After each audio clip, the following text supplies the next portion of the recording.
profeta Abacuque. O profeta Abacuque é um dos profetas menores da Bíblia. O termo profeta menor não é diminutivo do profeta. Fala apenas da extensão da sua obra. Um profeta que escreveu pouco. E o profeta Abacuque escreveu realmente muito pouco, são apenas 3 capítulos. Eu quero convidá-los a lerem comigo apenas alguns versículos do capítulo 1 e depois a gente acompanha do capítulo em diante alguns versículos que eu quero mencionar com vocês. Se puder, Will, apaga o ventilador, porque ele está muito alto, faz barulho e perturba. Vamos aguentar o calor, é melhor do que aguentar o barulho.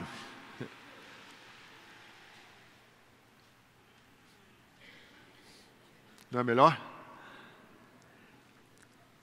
E eu fico distraído com esse barulho, acaba me distraindo mais ainda. Capítulo 1, eu quero ler os versículos 2 ao versículo 4. Até quando, Senhor, clamarei por socorro sem que tu ouças? Até quando gritarei a ti violência sem que tragas salvação? Por que me fazes ver a injustiça e contemplar a maldade? A destruição e a violência estão diante de mim. Há luta e conflito por todo lado. Por isso a lei se enfraquece e a justiça nunca prevalece. Os ímpios prejudicam os justos e assim a justiça é pervertida. Agora, no mesmo capítulo 1, nos versículos 12 ao versículo 14. Senhor, tu não és desde a eternidade? Meu Deus, meu santo, tu não morrerás. Senhor, tu designaste essa nação para executar juízo, ó rocha. Determinaste que ela aplicasse castigo. Teus olhos são tão puros que não suportam ver o mal. Não podes tolerar a maldade. Então, por que toleras os perversos? Por que ficas calado enquanto os ímpios devoram os que são mais justos do que eles? Tornaste os homens como peixes do mar, como animais que não são governados por ninguém. Deus abençoa-nos nessa meditação. Gente que veio de tão longe para estar aqui na Bethesda e gente que nos acompanha de tão longe através da internet. Dá-nos da tua graça hoje. É o que eu te peço em nome de Jesus. Amém. Abacuque é um profeta pouco falado. Entretanto, a sua obra é profunda. Ele escreveu bem pouquinho, mas o que ele escreveu tem uma contundência enorme. Abacuque viveu em Judá cerca de 600 anos antes de Cristo. Ele foi profeta durante o reinado de um rei muito perverso em Judá, chamado Jeoaquim. E Jeoaquim era um profeta, ou era um rei, muito mau, muito relapso. E pelos versículos que eu acabei de ler aqui para vocês, o Abacuque está cansado. Esses 2 trechos que eu li para vocês são 2 queixas dois lamentos do profeta. Ele está cansado, fadigado. O mundo não faz sentido para ele, profeta. E nos versículos 2 ao versículo 4, o profeta, em outras palavras, diz assim: Deus, eu não entendo. Por que é que eu pareço mais interessado em ver a justiça prevalecer em Israel do que tu? Eu não entendo. Por que que eu pareço estar mais interessado em ver a justiça prevalecer na terra do que o próprio Deus? Tanto que ele diz assim: até quando, Deus, tu vais ficar calado? Tu ficas aí sem me responder e sem falar nada, até quando? E mais adiante, né, se você prestou atenção na leitura que eu fiz, o profeta não entende, porque que ele percebe coisas. Eu tenho essa coisa comigo, eu queria às vezes ser ingênuo. Eu queria ser uma pessoa ingênua, eu queria ser uma pessoa assim, que não liga para as coisas, que não está nem aí para nada, mas eu fico vendo as notícias, e o profeta diz: por que é que a minha percepção, a minha cabeça, ao invés de me deixar tranquilo, me gera tanta inquietação? Por quê? Porque minha intimidade com Deus, ao invés de trazer paz, trouxe para mim uma consciência de que o mal prevalece na terra. Porque violência e destruição, disse o profeta, estão totalmente banais. Destruição e violência se tornaram comuns. E aí o profeta está inquieto, está frustrado. O profeta está triste. Porque a Babilônia e os caldeus são é uma nação, né? São dois povos ali, tanto da Babilônia como dos caldeus, que estão gerando um poder militar poderosíssimo. E esse poder e esse império militar parece que não tem freios. E o profeta, mais um pouco na frente da profecia, diz assim: eles estão criando uma força militar que não conhece limites. Eles têm cavalos ferozes, tem uma tropa de cavalaria que vem de longe, e as tropas dos babilônios parecem aves de rapina. Aves de rapina. Lembram que durante a ditadura aqui no Brasil, teve um grupo musical que fez uma música em crítica à ditadura, que era Carcará. Carcará pega, mata e come. Quem é nordestino entende a música, porque Carcará é uma ave de rapina. É uma ave que ataca animais frágeis. Pois o profeta sente que a Babilônia é um carcará. É um carcará que vem e está destruindo com Judá, está destruindo com o povo de Deus. E o profeta não entende como é que Deus, com os olhos tão puros, se Deus tem os olhos tão puros, por que que Deus contempla tanta dor? Por que que Deus contempla tanto sofrimento, tanta injustiça, sem se indignar? Veja no versículo de número 13, quando ele diz isso, com todas as letras: teus olhos são tão puros que não suportam o mal. Então por que que tu toleras os perversos? Por que que tu ficas calado enquanto os ímpios devoram os que são mais justos do que ele? Os ímpios devoram, são aves de rapina que estão devorando os que são mais justos do que eles. Queridos, nós estamos no crepúsculo de um ano. Encerramos, dentro de mais algumas semanas, mais um ano. E eu sinto que há no Brasil e há entre nós, brasileiros, um sentimento muito parecido com o de Abacuque. Parece que nós estamos cansados. A gente tentou com passeatas em 2013 e não deram em nada.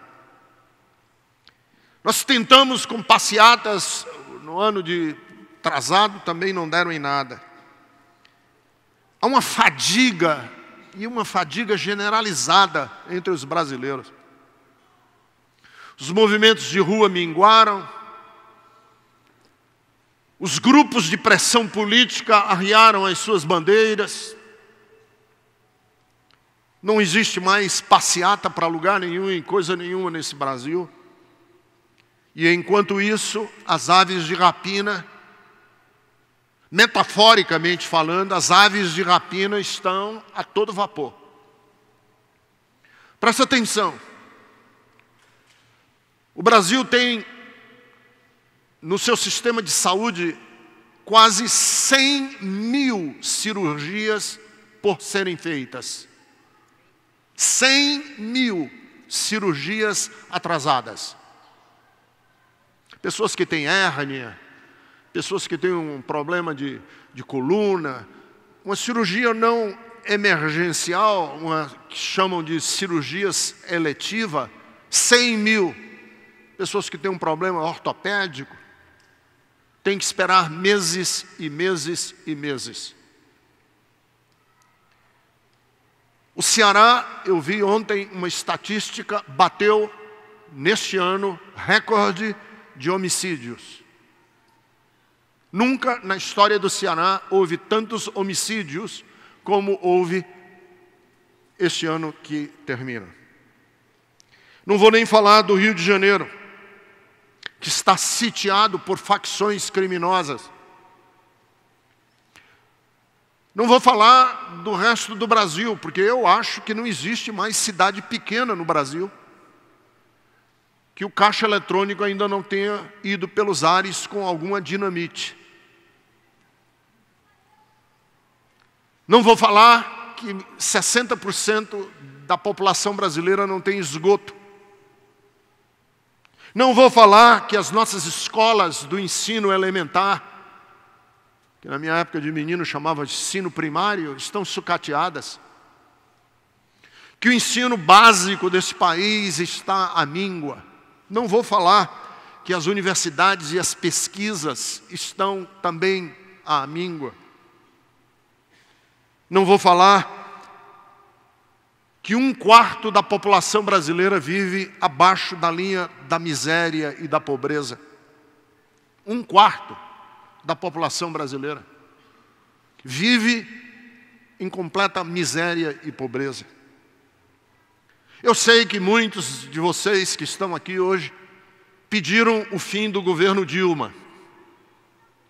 Não vou entrar na questão política, porque eu respeito as posições políticas da minha comunidade. Mas eu quero que você concorde comigo. Quer você tenha se posicionado pró ou contra o governo Dilma,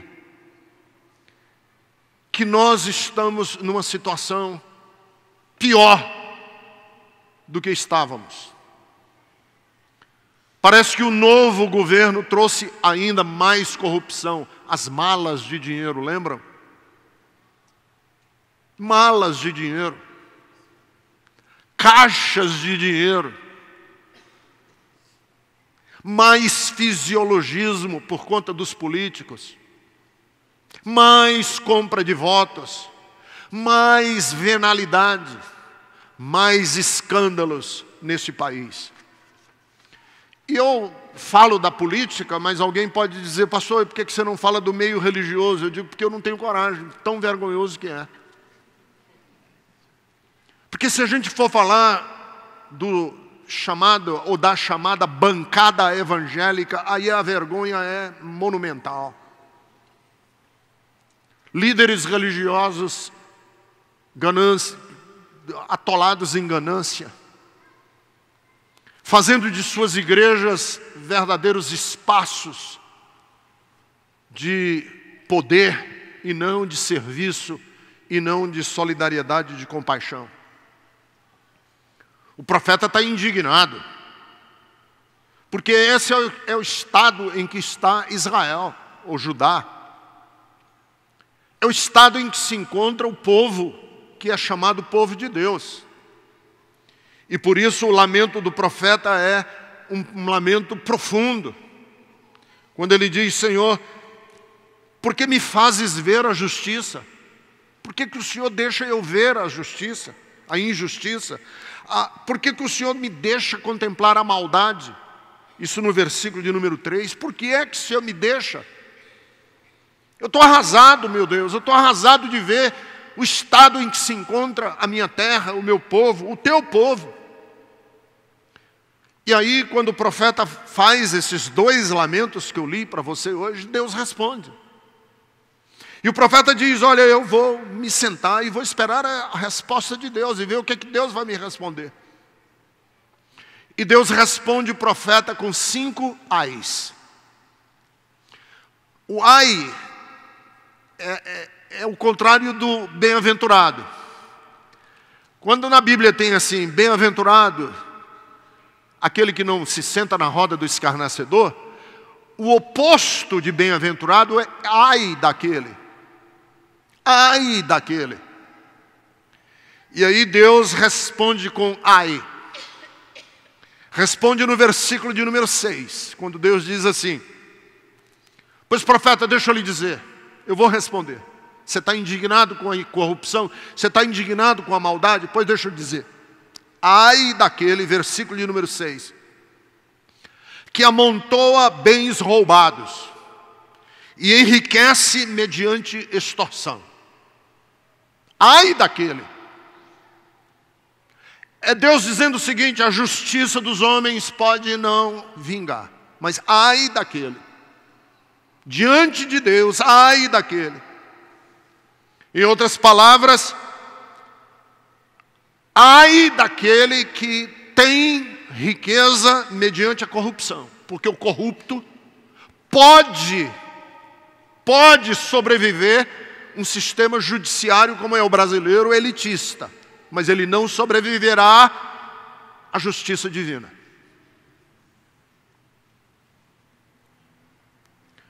O profeta está cheio de indignação e Deus vai responder a ele 5 vezes. Ai. Versículo de número 9, é a segunda vez que Deus diz ai.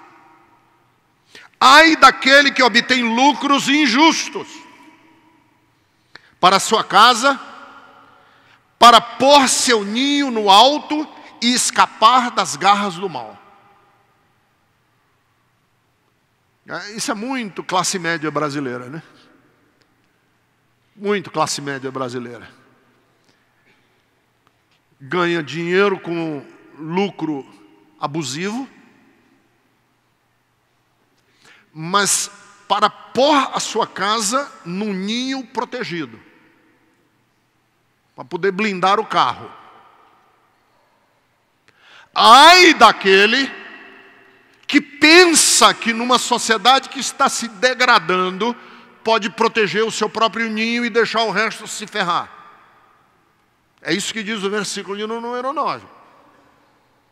Ai daquele que pensa que vai conseguir isolar-se em condomínios e que se colocar grade na porta de casa e nas janelas estará salvo. Ai daquele que pensa que a riqueza lhe trará alguma segurança. Não vai trazer. Terceiro ai, versículo de número 12. Ai daquele que edifica uma cidade com sangue e a estabelece com crime. O profeta está indignado e Deus está respondendo o profeta na indignação do profeta. E como é que Deus responde? Ai daquele que usa, quer dizer, que edifica a cidade, que faz obras na cidade.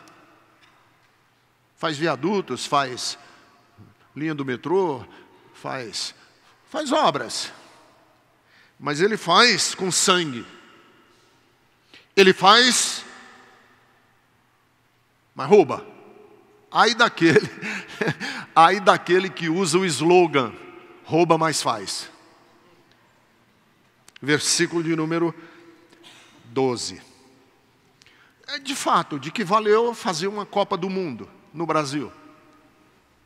Quando hoje a gente sabe que a construção dessas arenas e desses estádios era só desculpa para roubar. Ai daquele que fez a arena só como motivo para roubar. Fez uma Olimpíada no Rio de Janeiro para acabar com o restinho que tinha no Rio de Janeiro. Versículo de número 15.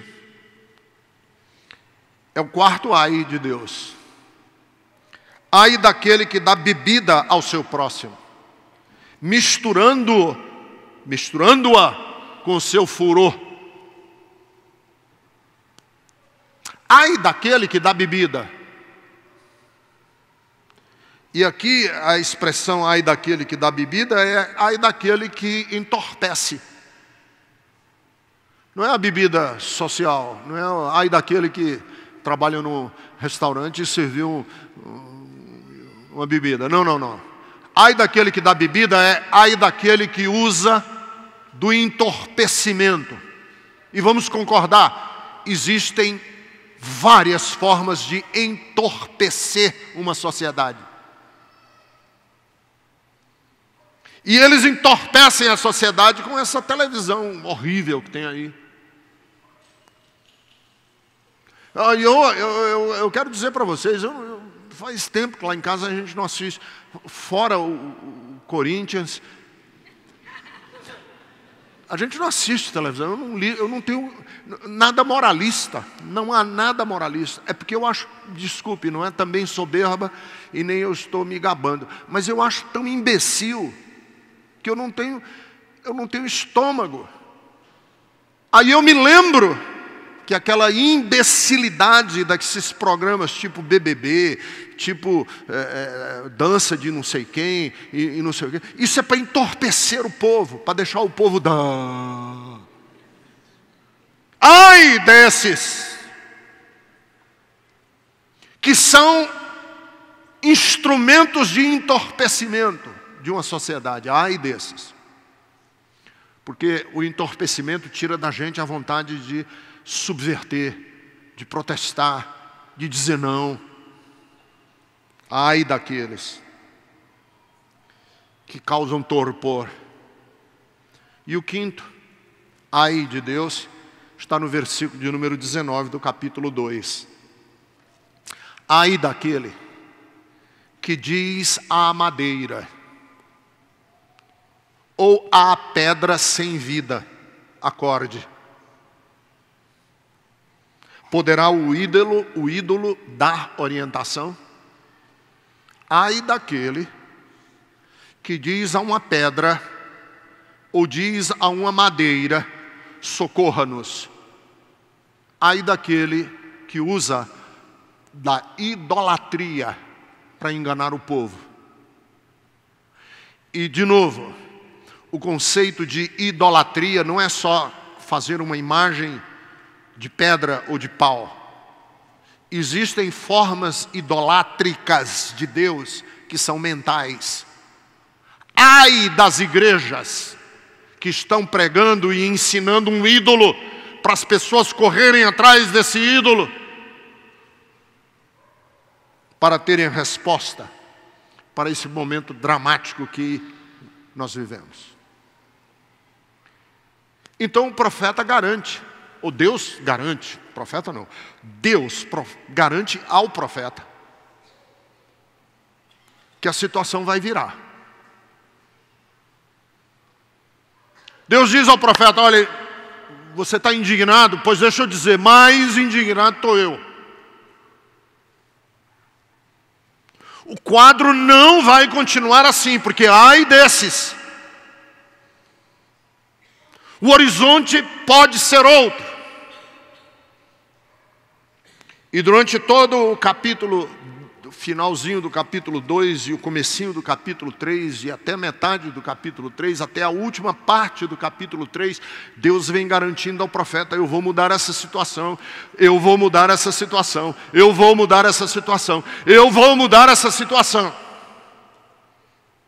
E depois de ouvir Deus, depois de todas as promessas que Deus fez, Abacuque fala de novo do coração dele. E aí ele fala de novo, nos versículos 17 e 18, um trecho que é muito conhecido de todos nós. Ele diz: olha, eu sei que o Senhor vai virar a situação, eu sei que o Senhor é o Senhor, Deus é Deus, Deus é soberano, Deus é o Rei de Israel, Deus é o Senhor da história. Mas, não florescendo a figueira, não havendo uvas nas videiras, mesmo falhando a safra de azeitonas, não havendo produção de alimento nas lavouras, nem ovelhas no curral, nem bois nos estábulos, ainda assim, eu exultarei no Senhor e me alegrarei no Deus da minha salvação. Aqui o profeta não é nem otimista e nem pessimista. Aqui o profeta conjuga o verbo esperançar.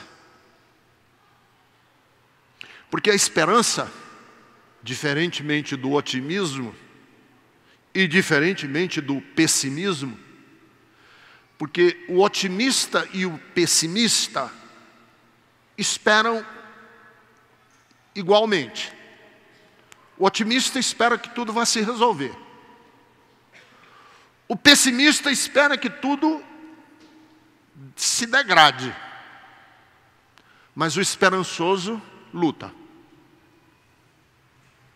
Deus diz: olha, eu vou mudar a situação, eu vou mudar a situação. Ai daquele, ai daquela, ai daquele, ai daquele, ai daquele. 5 vezes. Aí o profeta diz: eu sei que o Senhor é o Senhor. Agora, se não acontecer, se a figueira não florescer, caso não haja uvas na videira, caso dê tudo errado na safra de azeitonas, caso não haja produção de alimentos, no caso do cenário brasileiro ainda piorar mais, a ponto de não haver nem bois no estábulo, eu vou me alegrar no Deus da minha salvação. E eu exultarei no Senhor.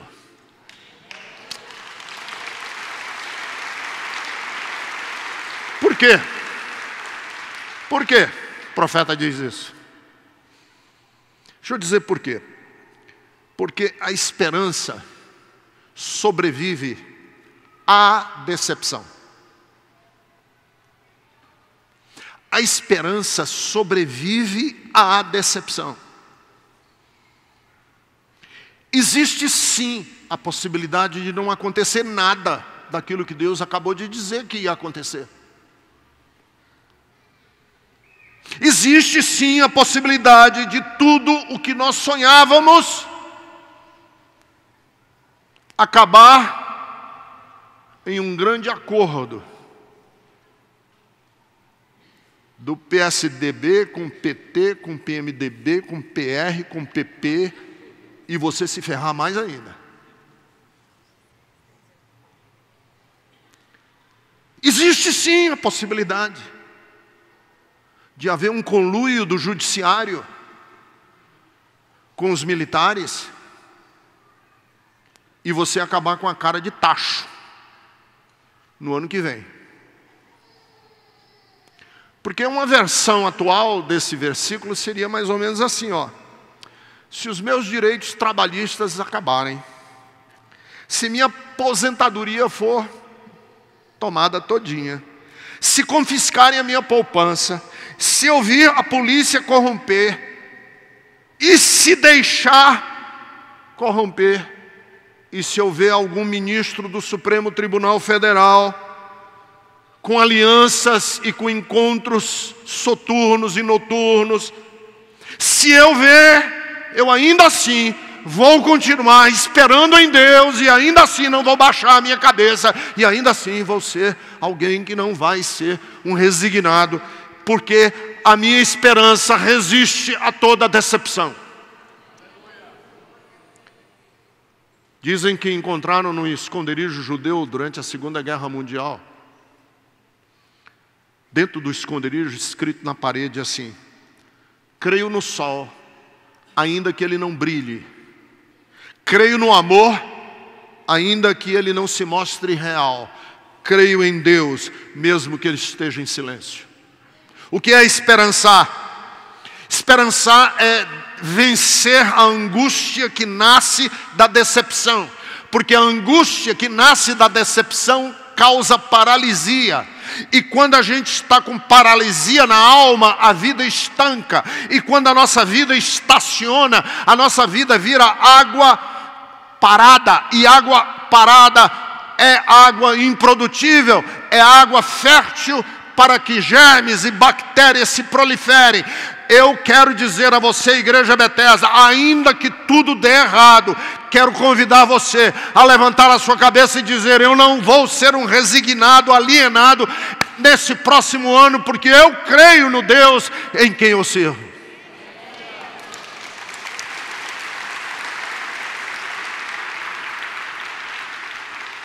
Os demônios do medo moram no coração dos indiferentes. E as indiferenças são incubadoras de serpentes, de minotauros, de leviatãs, de monstros.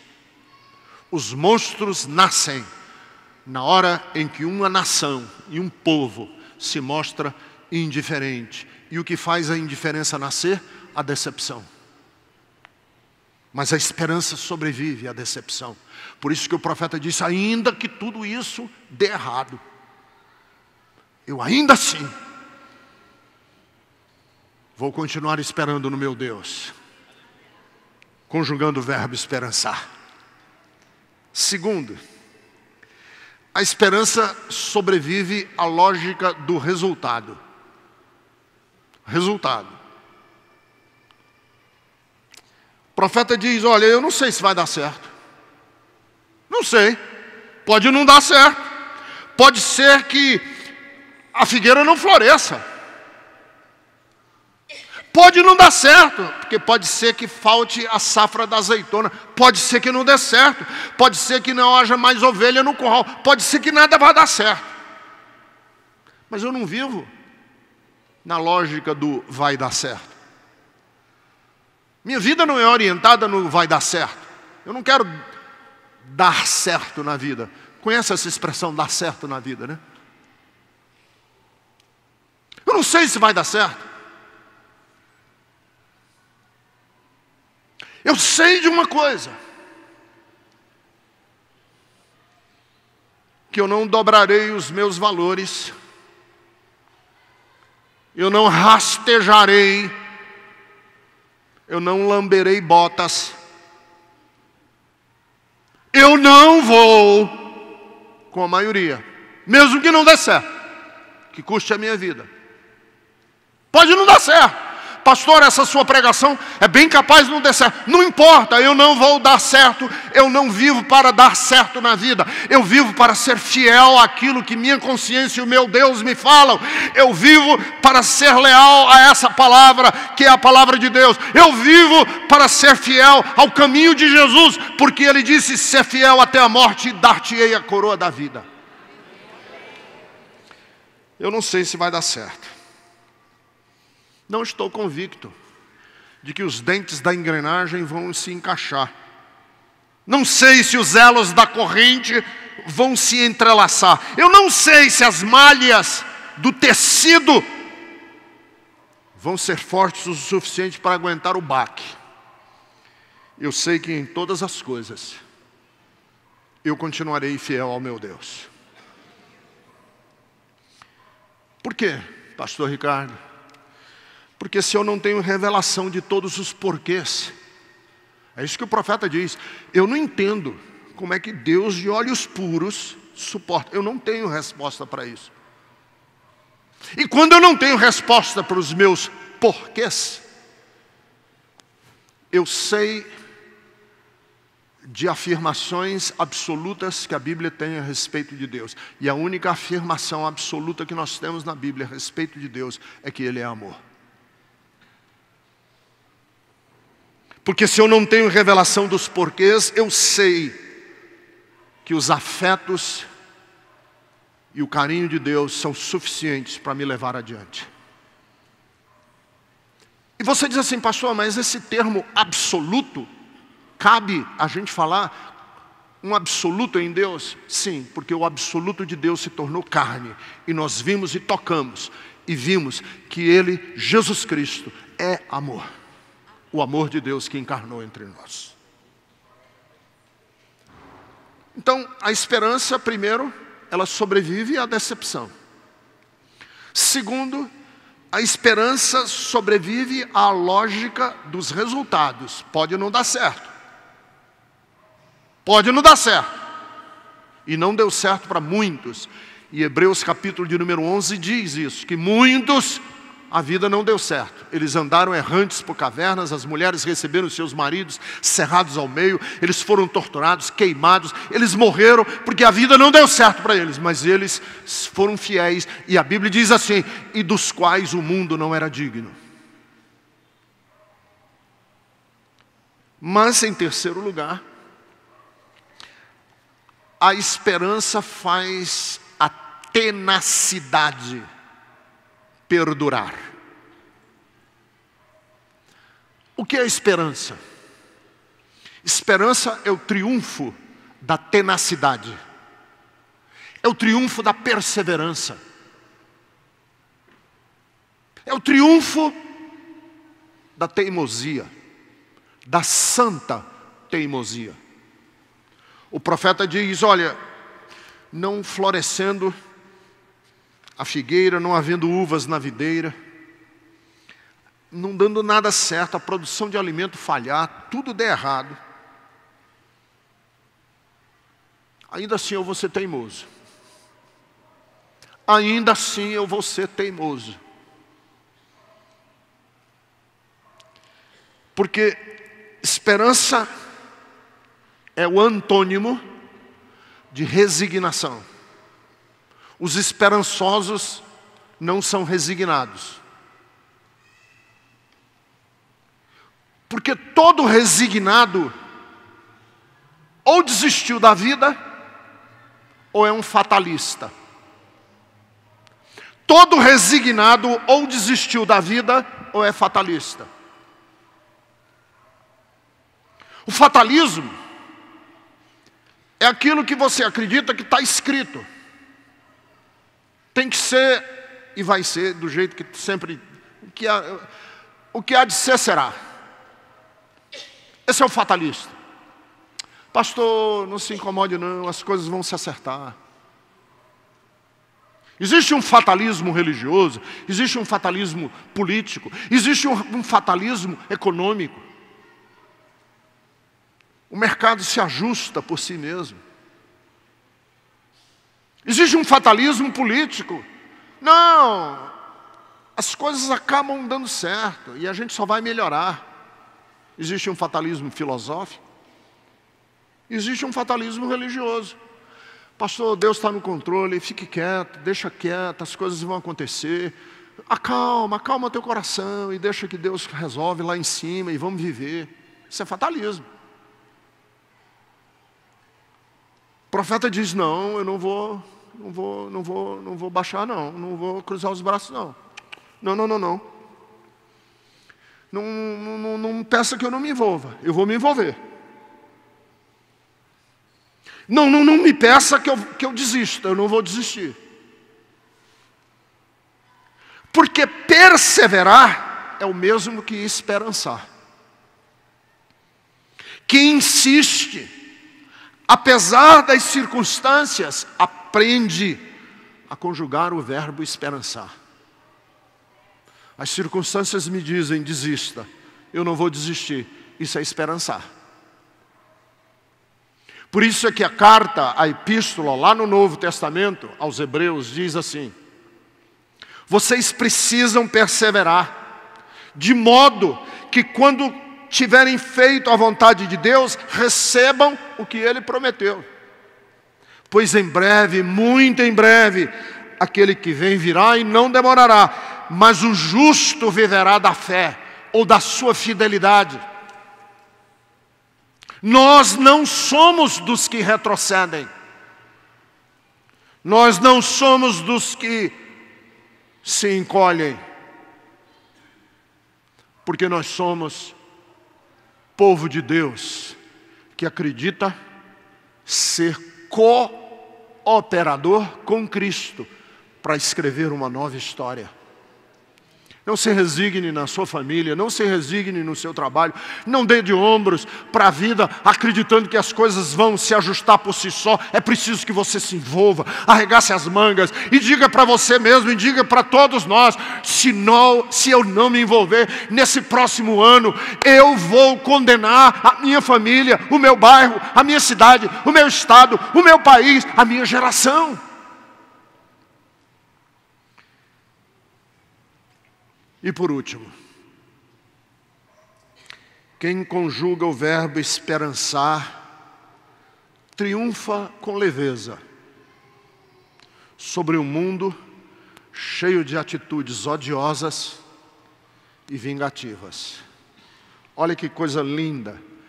O profeta encerra o capítulo de número 3, os versículos 18, ele diz assim: o Senhor, o soberano, é a minha força. Ele faz os meus pés como dos servos.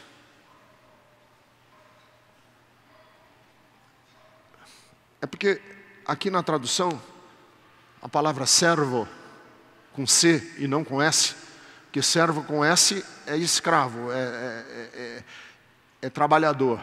Servo com C é o viado.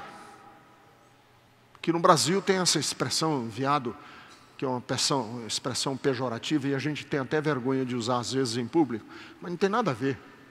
É o viado, é o servo. É o antílope. Deus diz assim: eu vou transformar os pés de vocês como os pés do servo, quando ele saltita sobre os montes, quando ele pula. Como é gracioso, como é gracioso ver o servo, o veado, saltitando sobre os montes, andando pela relva. Tem um caminhar elegante, bonito. O profeta diz assim: olha, o quadro é dramático. O quadro de Israel é terrível. Mas o Senhor é a minha força.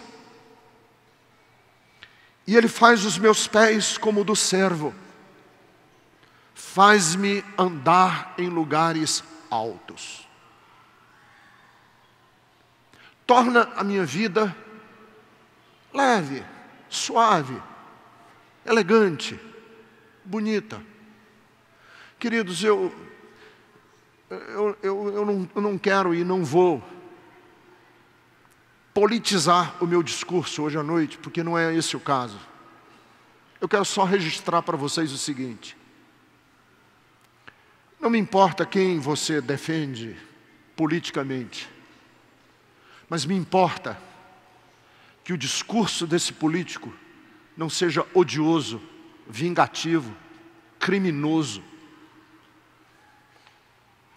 Você diz: pastor, você não simpatiza com o político? Não, por quê? Porque é um discurso de ódio. Eu sou de Jesus. As expressões que saem da minha boca têm que ser leves. Alguém já disse assim, alguém me pergunta: você lê os comentários que fazem o seu respeito na internet? Eu digo: eu não sou louco. Porque aquilo é a fossa, é o esgoto da humanidade. E eu não quero poluir minha cabeça, o meu coração, com gente odiosa, com gente bruta, estúpida, gente de boca, de dedos, porque escreve, podres. Não quero. Eu sou de outra escola, eu sou de outro mundo, eu sou de outra patota. E qual é a sua patota? A minha patota é a da poesia, é da gentileza, é da delicadeza, é das palavras bonitas, elegantes, de gente que se porta, cujo porte de vida inspira. Essa é a minha vida. Eu não tenho apetite para andar com gente que fala de tiro na cabeça, de tortura. Não, eu sou de outra escola. Me perdoe. Porque nesse quadro tão violento, eu acho que o chamado de Jesus não é para gente estúpida, mal educada, não é para gente grotesca, é para gente cuja vida é uma inspiração. A Bíblia diz assim, é como se estivéssemos espalhando o bom perfume de Cristo. Olha que coisa linda. Os meus pés serem como os do servo, quando anda pela mata, pela relva. Meu comportamento, isso é esperançar. Que no meio de um quadro terrível, a minha vida e a sua vida, inspirada em Deus, porque essa é a nossa força, é a força do amor e da gentileza. Gentileza gera gentileza, sim. Beleza gera beleza. A Bíblia diz que as palavras duras suscitam a ira, mas a palavra branda desvia o furor. A esperança triunfa sobre uma cultura do ódio, da vingança, nazi-fascista. Não. Pastor, o senhor conhece a doutrina nazi-fascista? Não quero. Por quê? Porque ela é bruta. Porque ela é agressiva, ela é racista, ela é odiosa. E eu sou de uma outra cultura. Eu sou da cultura de Jesus de Nazaré. Aquele que disse aos meninos, aos proscritos, aos refugiados, aos abandonados pela vida: vinde a mim, porque eu sou manso e humilde de coração, e em mim vocês encontram descanso. Vamos conjugar o verbo esperançar para esse próximo ano? Fique em pé, eu quero terminar orando com você hoje à noite.